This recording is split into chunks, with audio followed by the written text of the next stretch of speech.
7వ వచనం మనందరికీ సుపరిచితమైనటువంటి మాటలు మరొకసారి విందాం. ఎవరైనా ఒకరు చదివి సహాయం చేయండి. యాకోబు పత్రిక 1వ అధ్యాయము 27వ వచనము చదువుకున్నాం.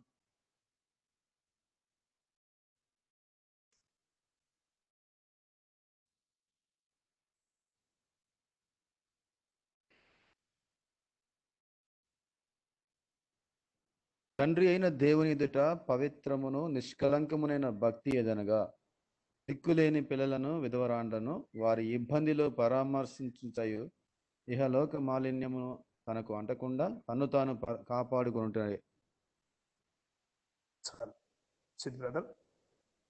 ప్రియ దేవుని బిడ్డలారా, ఇక్కడ చదవబడినటువంటి లేఖన భాగంలో దేవుడు చెప్తున్నటువంటి మాట ఏమిటంటే, తండ్రి అయిన దేవుని ఎదుట పవిత్రమును నిష్కలంకమునైన భక్తి ఏదనగా, ఈ భక్తి పవిత్రమైనటువంటి భక్తి, నిష్కలంకము కలంకము లేనటువంటి మచ్చ ముడత లేనటువంటి భక్తి ఏదనగా, మరి మనం చెప్పాలంటే ఒక మంచి భక్తి ఏది అనంటే, దేవుడు చెప్తున్నటువంటి మాట, దిక్కులేని పిల్లలను విధవరాండ్రను వారి ఇబ్బందులలో పరామర్శించుటయు ఇహలోక మాలిన్యమును తనకంటకుండా తన్ను తాను కాపాడుకొనుటయునే అనే మాటను దేవుడు చెప్తూ ఉన్నాడు యాకోబు పత్రిక ద్వారా.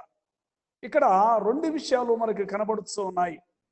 మొదటిది ఏమిటంటే దేవుని కొరకు చేసేటువంటిది, రెండవది మన కొరకు చేసేటువంటిది మరి ఇక్కడ కనబడుతూ ఉన్నాయి. కనుక దేవుడు చెప్తున్నటువంటి ఈ భక్తి ఎలాగా ఉండాలంటే పవిత్రమైనటువంటి భక్తిగా. రెండవ మాట ఏం చెప్తూ ఉన్నాడంటే నిష్కలంకమైనటువంటిది. ఇలాంటి దాన్ని ఈ 2 చెబుతూ దేవుడు మరి భక్తి ఏదనగా, ఈ భక్తి పవిత్రమును నిష్కలంకమును అయిన భక్తి ఏదనగా, ఒకటి దిక్కులేని పిల్లలను విధవరాండ్రను వారి ఇబ్బందుల్లో పరామర్శించుట. మనకు తెలుసు, దేవుడు చెబుతున్నటువంటి లేఖన భాగంలో నుండి మనం చదివినట్లయితే ఇక్కడ మరి దేవుడు ఏమంటూ ఉన్నాడంటే, మత్తయి సువార్త 25వ అధ్యాయం 35వ వచనం నుండి మనము కిందకి చదివినట్లయితే అక్కడ ఏం కనబడుతూ ఉన్నదంటే, అక్కడ దేవుని యొక్క ఆ రాకడ కనబడుతూ ఉన్నది. దాని తర్వాత ఆయన సింహాసనం మీద కూర్చున్నప్పుడు మరి ఈ యొక్క ప్రజలందరినీ 2 గుంపులుగా చేస్తూ ఉన్నట్టుగా కనబడుతూ ఉన్నది. ఆ 2 గుంపుల్లో కుడివైపున ఉన్నటువంటి వారు మరి ఆయనకి ఇష్టమైనటువంటి వారు, వారిని గొర్రెలు అని చెప్పాడు. ఎడమ వైపున ఉన్నటువంటి వారిని మేకలు అని చెప్పాడు. వారు దేవునికి అయిష్టముగా నడుచుకున్నటువంటి వారు. అయితే ఈ రీతిగా చెబుతూ ఆయన ఏమంటూ ఉన్నాడంటే, వారితో ఆకలి గొంటిని మరి మీరు నాకు భోజనము పెట్టిద్రి. ఎవరితో చెప్తున్న మాట అంటే, మరి ఆ యొక్క భక్తి కలిగినటువంటి వారు, మరి భక్తి చేసినటువంటి వారు, దేవునికి ఇష్టమైనటువంటి వారు, వీరు గొర్రెలను గూర్చి ఈ మాటను దేవాది దేవుడు చెప్తున్నాడు.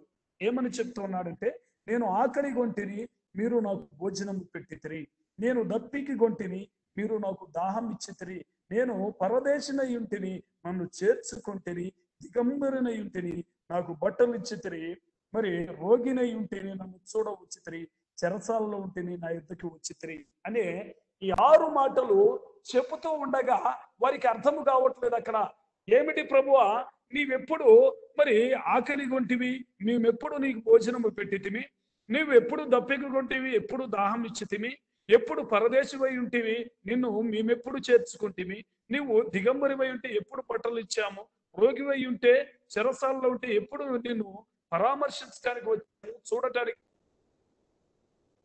వారు పలుకుతూ ఉన్నప్పుడు ఆయన 40వ వచనంలో ఒక మాట అంటూ ఉన్నాడు, మిక్కిలి అల్పులైన ఈయన సహోదరుల్లో ఒకరికి చేసితిరి కనుక నాకు చేసితిరి అని నిశ్చయముగా మీతో చెప్పుచున్నాను అంటూ ఉన్నాడు.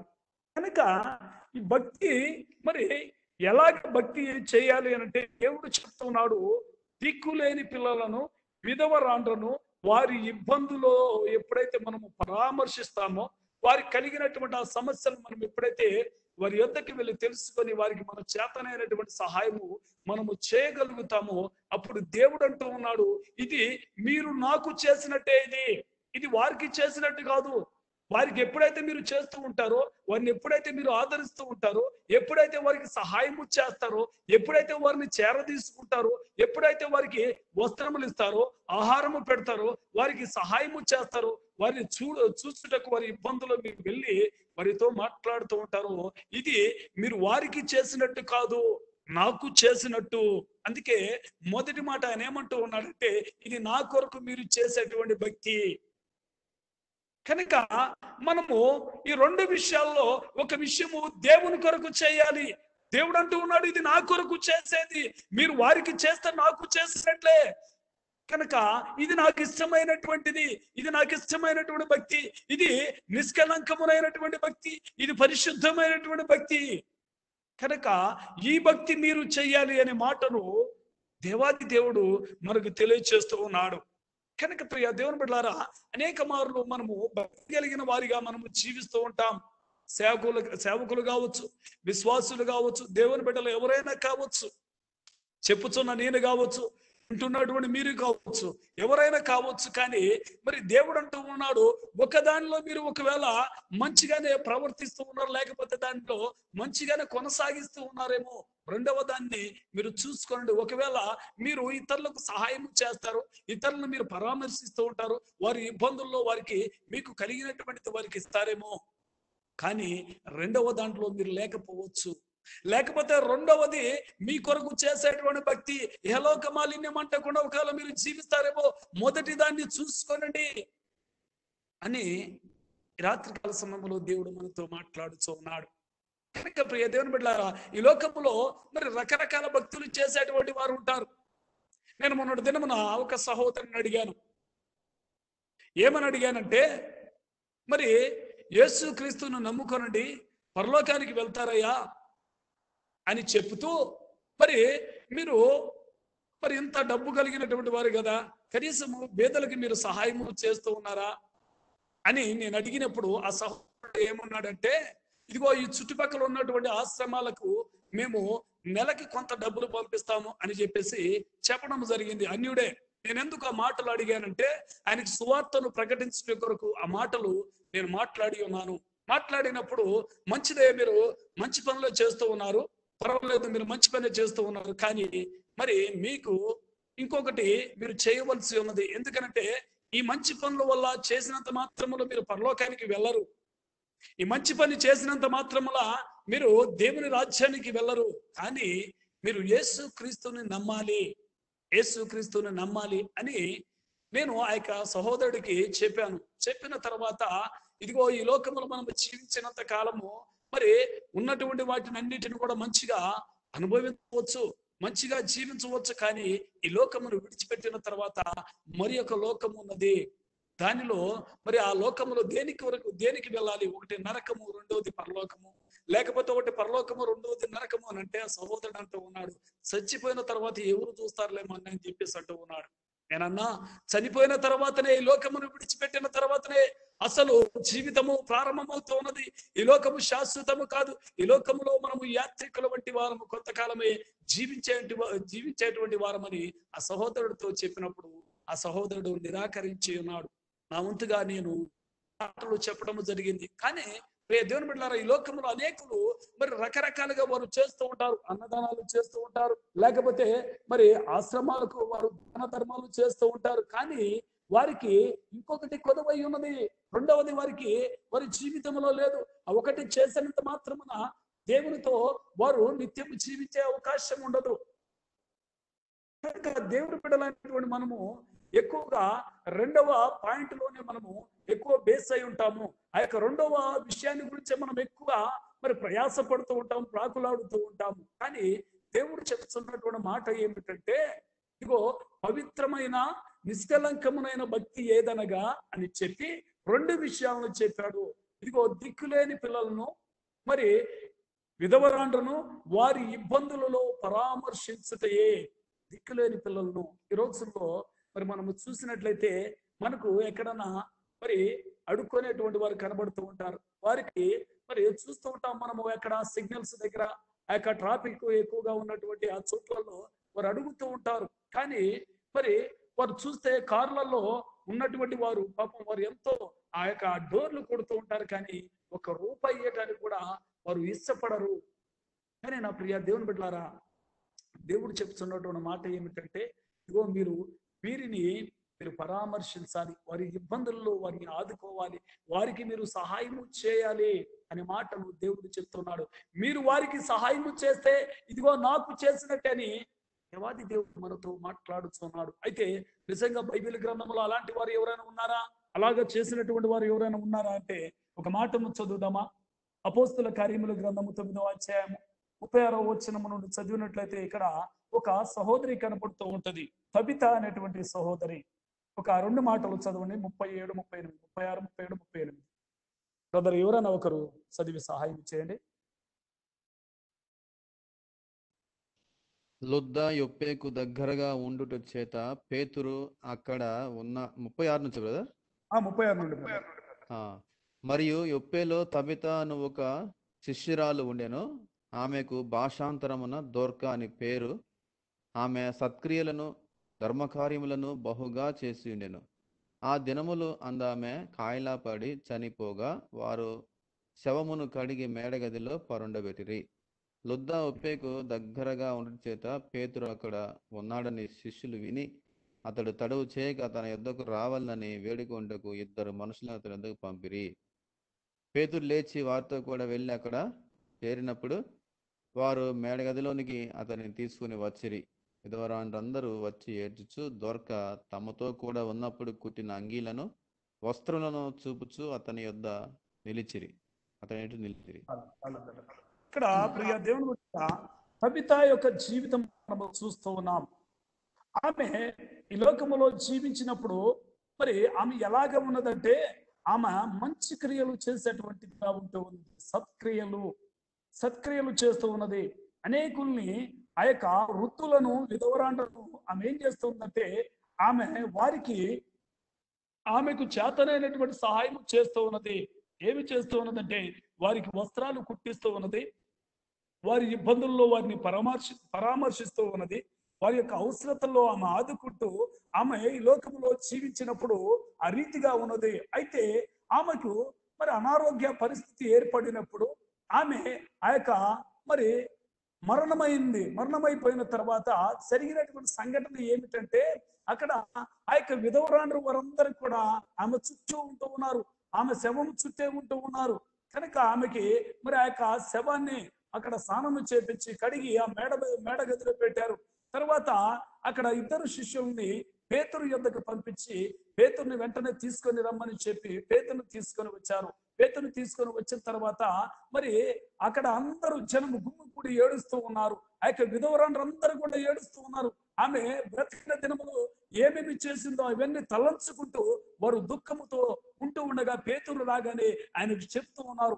వారిలో ఉన్నటువంటి వేదనంతా తెలియజేస్తూ ఉన్నారు. అయ్యా, ఇదిగో ఈ తబిత బ్రతికి ఉన్నప్పుడు నాయన మాకు ఈ వస్త్రాలు కుట్టి ఉన్నది, మాకు సహాయం చేసింది, మా ఇబ్బందులు ఆదుకున్నది అనే విషయాన్ని వారందరూ కూడా చెప్తూ ఉండగా అక్కడ మరి ఆ యొక్క పేతురు వారందరినీ కూడా బయటికి పంపించాడు. వారందరినీ బయటికి పంపించాను. మోకాళ్ళుని ప్రార్థన చేశాడు. మోకాళ్ళుని ప్రార్థన చేసినప్పుడు తబిత లెమ్మనగానే ఆమె వెంటనే కళ్ళు తెరిచి ఉన్నది. ఎప్పుడైతే పేతురు ప్రార్థన చేశాడు, ప్రార్థన చేసినప్పుడు దేవుడు ఆ ప్రార్థన అంగీకరించాడు. తబిత యొక్క తన బ్రతుకు దినముల్లో ఆమె ఏ రీతిగా జీవించినదో ఆమె చేసినటువంటి మంచి పనులు కూడా దేవుడు జ్ఞాపకం చేసుకొని ఉండవచ్చు. ఎందుకనంటే మరి ఆమె బ్రతికినప్పుడు కొందరికి సహాయం చేసింది.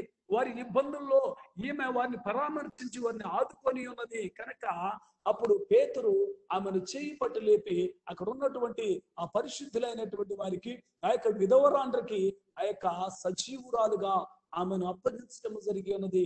కనుక ప్రియ దేవుని బిడ్డలారా, దేవుడు అంటూ ఉన్నాడు, ఇదిగో వీరికి చేస్తే మీరు నాకు చేసినట్టే, ఇది వారి కొరకు కాదు నా కొరకు చేయండి. నా కొరకు మీరు ఏమి చేయాలంటే వారిని పరామర్శించండి, వారి ఇబ్బందులలో వారికి సహాయం చేయండి, వస్త్రము లేని వారికి వస్త్రములు ఇవ్వండి, వారికి ఆకలి కొనేటువంటి వారికి ఆహారమును పెట్టండి, దాహము కొనేటువంటి వారికి దాహము తీర్చండి, వారికి అనారోగ్యంతో ఉంటే వారిని పరామర్శించండి, చూడండి, వారి దగ్గరికి వెళ్ళండి, మీకు చేతనైనటువంటి సహాయం వారికి చేయండి అనే మాటలు దేవుడు జ్ఞాపకం చేస్తూ ఉన్నాడు. కనుక ఇది నా కొరకు చేసేటువంటి భక్తి, నా కొరకు చేయాలి భక్తి అని దేవుడు చెప్పడం జరిగింది. కనుక మరి ఈ యొక్క తబితా జీవితమును మనము చూసాము. కనుక తబితా లాగా మనము కూడా జీవించాలి. ఈ లోకంలో ఇది శాశ్వతము కాదని మనందరికీ తెలుసు. మరి ఈ లోకంలో మనం ఏది సంపాదించినా, ఎంత కలిగి ఉన్నా, ఇదంతా విడిచిపెట్టి వెళ్ళాలనే సత్యం మనందరికీ తెలుసు. అయినప్పటికీ కూడా మనం ఏం చేస్తూ ఉంటామంటే అనేక మార్లు ఈ లోకంలో ఉన్న వాటి కొరకు ప్రాకులాడుతూ ఉంటాం. దేవుడే చెప్తూ ఉన్నాడు, లోకములో ఉన్నది శరీరాశ, నేత్రాశ, జీవపుడంబము, ఇది తండ్రి వల్ల పుట్టినటువంటిది కాదు అని చెప్పినప్పటికీ కూడా అనేక మార్లు ఏం చేస్తూ ఉంటామంటే మరి వాటి వైపే మనం మొగ్గు చూపుతూ ఉంటాము. వాటి వైపే మన యొక్క ప్రయాస, వాటి వైపే మన ఆలోచన, మన ఆశ, మన కోరికలు, వాటి వైపే మన పరుగులు ఉంటూ ఉంటాయి. ఈ రీతిగా చూసినట్లయితే మరి నిజంగా ఈ రీతిగా మరి క్రైస్తవులు జీవిస్తూ ఉన్నారా అని చెప్పేసి మనం అనుకుంటే ఖచ్చితంగా క్రైస్తవుల్లో మరి చాలా ఎక్కువ మంది అలాంటి వారిగా జీవిస్తూ ఉన్నారు. మనకు తెలుసు, ఒక సేవకుడి దగ్గర ఒక మరి విశ్వాసి ఉంటూ ఉన్నాడు. ఆ సేవకుడి దగ్గర బైబిల్ గ్రంథంలో ఉన్నటువంటి ఒక సేవకుడి దగ్గర విశ్వాసి ఉంటూ ఉన్నాడు. విశ్వాసి ఏం చేస్తూ ఉన్నాడంటే, సేవకుడు ప్రార్థన చేస్తూ ఆ గదిలో ఉంటూ ఉండగా విశ్వాసి మాత్రము ఆ లోక సంబంధమైనటువంటి, పాప సంబంధమైనటువంటి వాటి కొరకు పరుగులు తీస్తూ ఉన్నాడు. మనకు తెలుసు, మరి ఎలీషా దగ్గర గెహాజీ ఉండటం మనకు తెలుసు. ఆ గెహాజీ ఏం చేస్తూ ఉన్నాడు? ఆయన మరి ఆ యొక్క సేవకుడు దగ్గర ఉండి ఏమి నేర్చుకుంటూ ఉన్నాడు? ఆ సేవకుడు మరి అనేక మాటలు చెప్పి ఉండవచ్చు, అనేక స్వస్థతలు మరి ఆయన చేస్తూ ఉండగా ఈ యొక్క మరి ఆ శిష్యుడు చూసి ఉండవచ్చు. కానీ ఈయన ఆలోచన అంతా ఎక్కడ ఉన్నదంటే లోకం మీద ఉన్నది. ఏదైతే తీసుకొని వచ్చాడో దానిని ఈ యొక్క సేవకుడు ఎలీషా నిరాకరించటం వల్ల అవి తిరిగి తీసుకొని వెళుతూ ఉంటే ఈ యొక్క గెహాజీ ఏం చేస్తూ ఉన్నాడంటే వాటి కొరకు ఆశ కలిగి వాటి కొరకు పరుగులు తీస్తూ ఉన్నాడు. ఈ యొక్క సేవకుడికి తెలియకుండా మరి ఆ యొక్క పరుగులు తీసి వెళ్ళి వారిని కలుసుకొని ఆ పాప సంబంధమైనటువంటిది, ఆ శాపకరమైనటువంటి తెచ్చుకొని తన ఇంటిలో పెట్టుకొని శాపగ్రస్తుడిగా మార్చబడ్డాడు. తాను మాత్రమే కాదు, తన కుటుంబం అంతా కూడా శాపగ్రస్తులుగా మార్చబడ్డారు. కనుక ప్రియ దేవుని బిడ్డలారా, ఈ మాటలు ఎన్నోసార్లు వింటాము. కానీ ఏం చేస్తూ ఉంటామంటే వాటి కొరకే మన పరుగు, వాటి కొరకే మన ప్రయాస. కనుక ఈ దినము దేవుడు మనందరితో మాట్లాడుతూ ఉన్నాడు. చెప్పుచున్నా నాతోని ఉంటున్నటువంటి మీ అందరితోని దేవుడు మాట్లాడుతున్న మాట ఏమిటంటే, ఇదిగో మీరు మొదటి భక్తి ఏమి చేయాలంటే, ఇదిగో మీకు కలిగి ఉన్నటువంటి దానిలో మీరు ఆ యొక్క అనాథలను, విధవరాండ్రును, వారి ఇబ్బందులను మీరు పరామర్శించండి, వారికి సహాయం చేయండి, మీ చేతనైనటువంటి సహాయం చేయండి అని మొదటి మాట చెప్తూ ఉన్నాడు. రెండవ మాటగా చూసినట్లయితే ఆయన ఏమంటూ ఉన్నాడంటే, ఇహలోక మాలిన్యము తనకంటకుండా చూసుకోవాలి. ఇహలోక మాలిన్యము తనకంటకుండా చూసుకోవాలనే మాటను రెండో మాటగా దేవుడు చెప్తూ ఉన్నాడు. ఇది ఎవరి కొరకు చేయాలంటే ఇది మన కొరకు చేయాలి. ఒకటి దేవుని కొరకు చేయాలి, రెండవది మనుషుల కొరకు, మన కొరకు చేసుకోవాలి ఈ యొక్క పని. మనము చూసినట్లయితే చేపను చూస్తాము. చేప ఎప్పుడు చూసినా నీటిలోనే ఉంటది, కానీ ఆ చేపను బయటికి తీసినప్పుడు దానిపైన ఒక నీటి పట్టు కూడా కనబడదు. అది ఎప్పుడు చూసినా ఆ నీటిలోనే ఉంటది. నీటిలో లేకపోతే బతకదు అన్నట్టుగా కనబడుతూ ఉంటది. నీటిలో ఉన్నప్పటికీ కూడా దాన్ని బయటికి మనం ఎప్పుడైతే తీస్తామో తన ఒంటి పైన ఒక నీటి చుక్క కూడా కనిపించదు. అంటే దీన్ని బట్టి దేవుడు మనకేమి తెలియజేస్తూ ఉన్నాడు? మనము లోకములోనే ఉంటూ ఉన్నాము. ఈ లోకములో ఉంటూ ఉన్నప్పటికీ కూడా లోకములో ఉన్నటువంటి మాలిన్యము మనకంటకుండా మనము జీవించాలి. మనకంటకుండా జీవించాలంటే పాప సంబంధమైనటువంటి అన్ని కూడా మనం విడిచిపెట్టుకోవాలి. మనము దేవుని బిడ్డలై ఉన్నాము కనుక దేవుడు పాపమును అసహించుకున్నాడు. ఆయన పరిశుద్ధుడైనటువంటి దేవుడు, ఆయన పాపము లేనటువంటి దేవుడు, ఆయన మచ్చ డాగు లేనటువంటి దేవుడు. అలాంటి దేవుని బిడ్డలుగా ఉంటున్నటువంటి మనము కూడా ఈ లోక సంబంధమైనటువంటి మాలిన్యము మనకు అంటవద్దు, ఈ లోక సంబంధమైనటువంటి పాపము మనకు అంటవద్దు అని దేవుడు చెప్తూ ఉన్నాడు. కనుక మరి ఈ లోక సంబంధమైనటువంటి మాలిన్యం అంటకుండా జీవించినటువంటి వారు ఉన్నారా? బైబిల్ గ్రంథములు అంటే మనకి సుపరిచితమైనటువంటి ఒక వ్యక్తి ఉన్నాడు. ఆ యొక్క వ్యక్తిని మరి దేవుడు పరీక్షిస్తూ ఉన్నాడా, లేకపోతే సాతాను శోధిస్తూ ఉన్నదా? అక్కడ మరి ఏది జరిగినప్పటికీ కూడా ఆ వ్యక్తి ఏం చేస్తూ ఉన్నాడంటే దేవుని వైపే తన యొక్క దృష్టి అంతా కలిగి ఉన్నాడు. ఆ యొక్క వ్యక్తి దేవుని దృష్టి నుంచి చూస్తూ ఉన్నాడు. ఆ యొక్క వ్యక్తి పేరు యోసేపు. మనందరికీ తెలుసు, అనేక మార్లు యోసేపుని గురించి చదువుతాము, యోసేపుని గురించి వింటాము, మరి అనేకులకు చెప్తాము. యోసేపు జీవితం చూస్తే ఆయన దేవుడు చెప్తూ ఉన్నాడు. ఏమంటూ ఉన్నాడంటే ఆదికాండం 39వ అధ్యాయంలో 3వ వచనం ఒకసారి చదువుదామా? ఆదికాండము 39వ అధ్యాయము 3వ వచనం ఒక మాట చదవండి ప్రియులారా, ఎవరైనా ఒకరు. యెహోవా అతనికి తోడై ఉండెననియు అతడు చేసినదంతయు అతని చేతిలో యెహోవా సఫలం చేసిననియు అతని యజమానుడు చూచినప్పుడు. చాలండి. ఇక్కడ యోసేపు యోసేపుకి యెహోవా తోడుగా ఉన్నాడు. యోసేపుకి యెహోవా తోడుగా ఉన్నాడు. ఎక్కడ యోసేపుకి యెహోవా తోడుగా ఉన్నాడంటే ఆయన తన తండ్రి ఇంటిలో ఉన్నప్పుడు యెహోవా అతనికి తోడుగా ఉన్నాడు. అక్కడ నుండి తన అన్నల దగ్గరికి వెళ్ళినప్పుడు వారు చంపాలని ప్రయత్నం చేసినప్పుడు యెహోవా అతనికి తోడుగా ఉన్నాడు. అక్కడ నుండి ఐగుప్తు దేశంలో ఇస్మాయేలును కమ్మబడిన తర్వాత ఐగుప్తులో పోతీఫరింటికి వెళ్ళినప్పుడు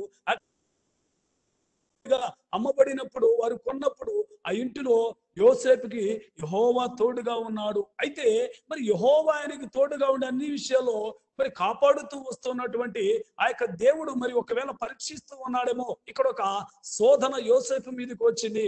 ఏమొచ్చిందంటే ఆ ఇంటిలోనే ఆ యొక్క మరి ఇంటి యజమానురాలు ఆమె ఏం చేస్తూ ఉన్నది, మరి వశము చేసుకోవాలనుకుంటూ ఉన్నది. యోసేపుతో పాపము చేయాలని చూస్తూ ఉన్నది. కానీ యోసేపు దేవునికి భయపడేటువంటి వ్యక్తి. యోసేపు యెహోలోక మాలిన్యము తనకు అంటకుండా జీవించేటువంటి వ్యక్తి. ఆ యొక్క యోసేపు మరి యవన దశలోనికి వచ్చినప్పుడు, యవన వయస్సులోనికి వచ్చినప్పుడు యోసేపు ఆ ఇంటిలో ఒక పనివాడుగా ఉంటూ దేవునికి భయపడుతూ యోసేపు జీవించాడు.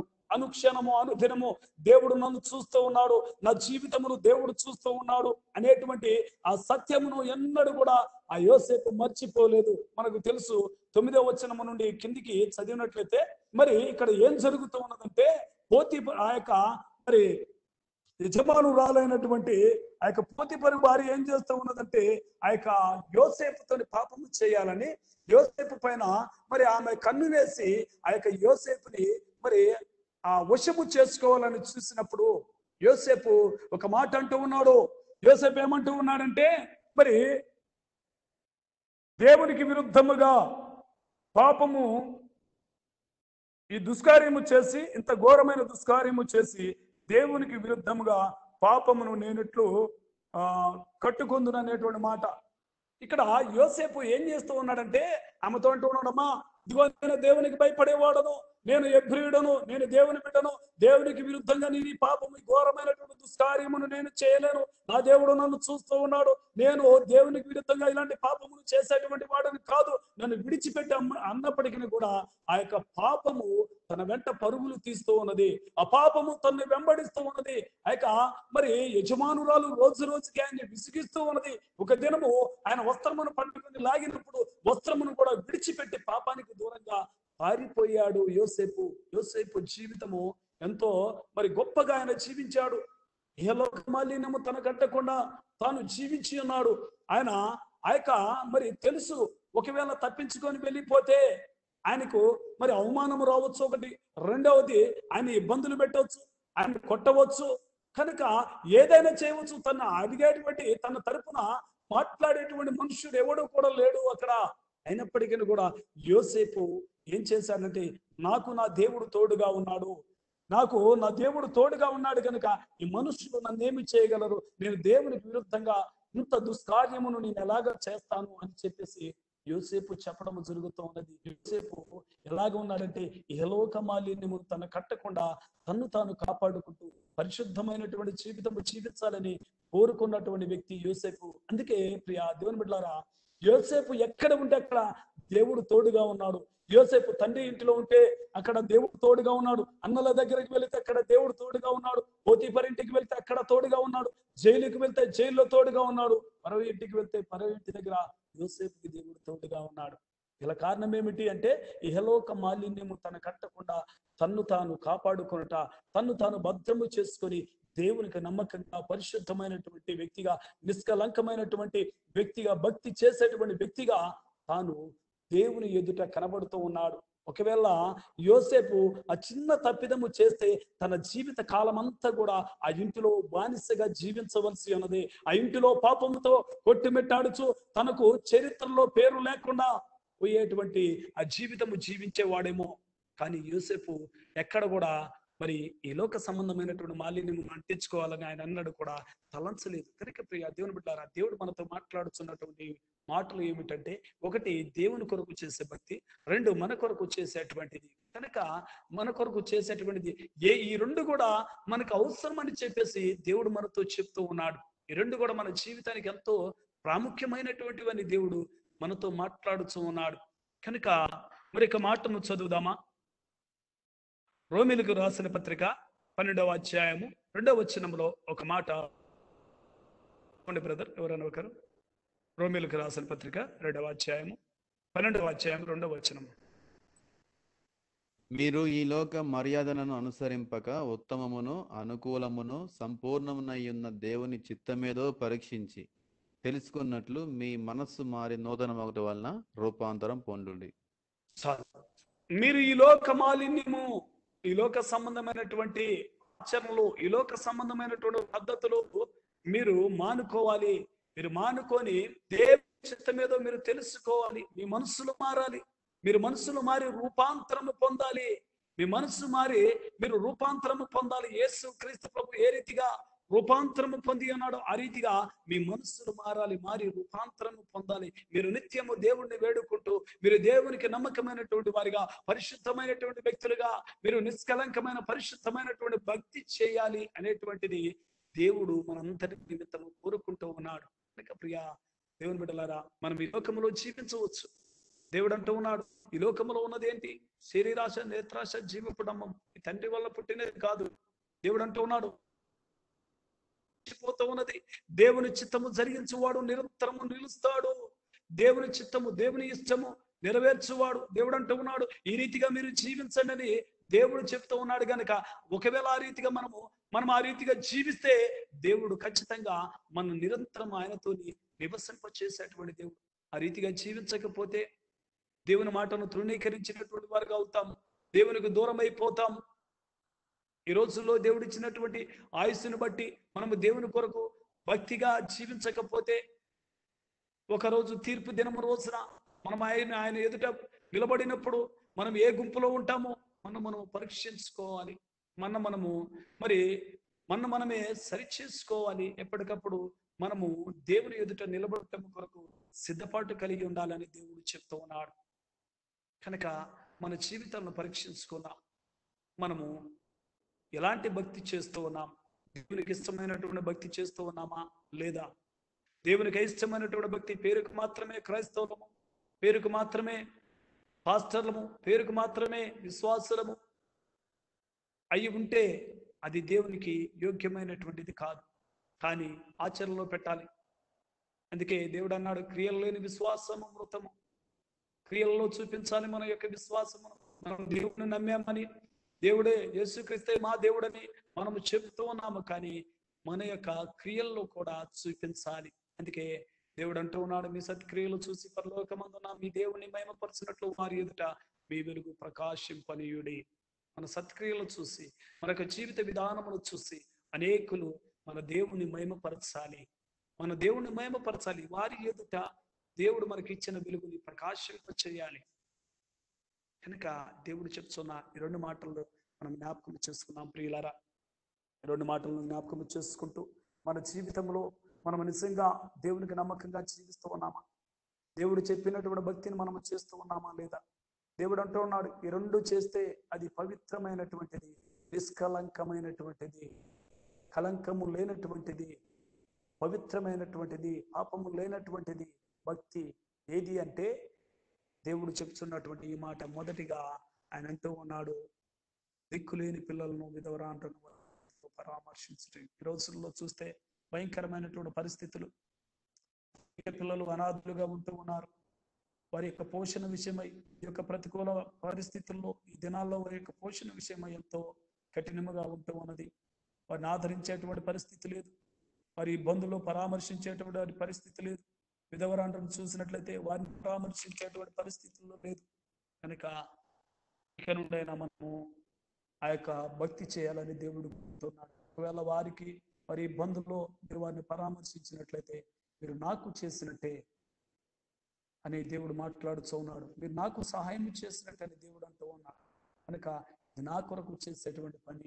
రెండవది, యలోకమాలిన్యము తన కట్టకుండా తాను కాపాడుకుంది మీ కొరకు చేసేటువంటి పని అని దేవుడు ఈ దినముతో మాట్లాడుతూ ఉన్నాడు.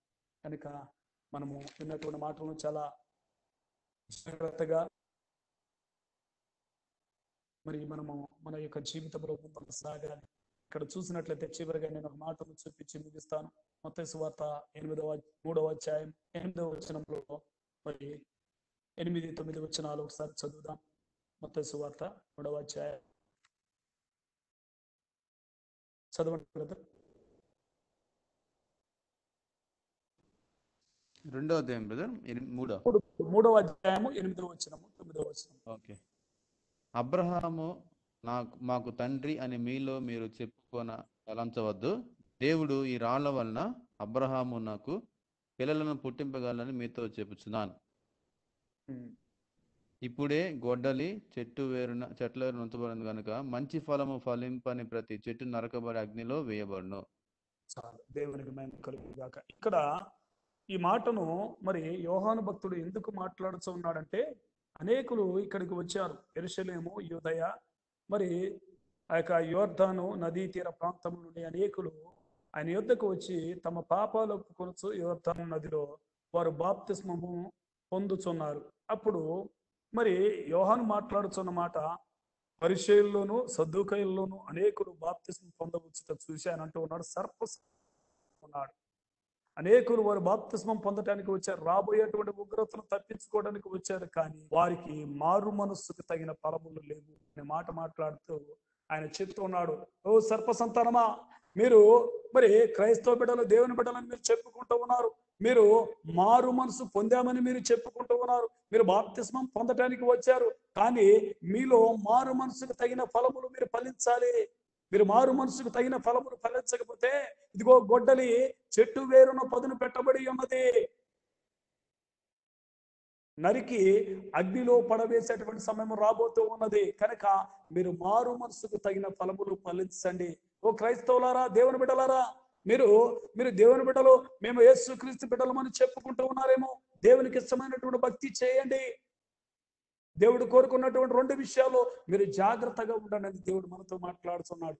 వారు ఏమనుకుంటూ ఉన్నారంటే, మేము అబ్రాహాము సంతానము, మేము విశ్వాసులకు తండ్రి అయినటువంటి అబ్రాహాము సంతానం అని వారిలో తలంచుకుంటూ ఉన్నారు. దేవుడు ఆ యొక్క యోహాను అంటూ ఉన్నాడు, దేవుడి రాళ్ల వలన అబ్రాహాముకు పిల్లలను పుట్టించగలడని మీతో చెప్పుచున్నాను.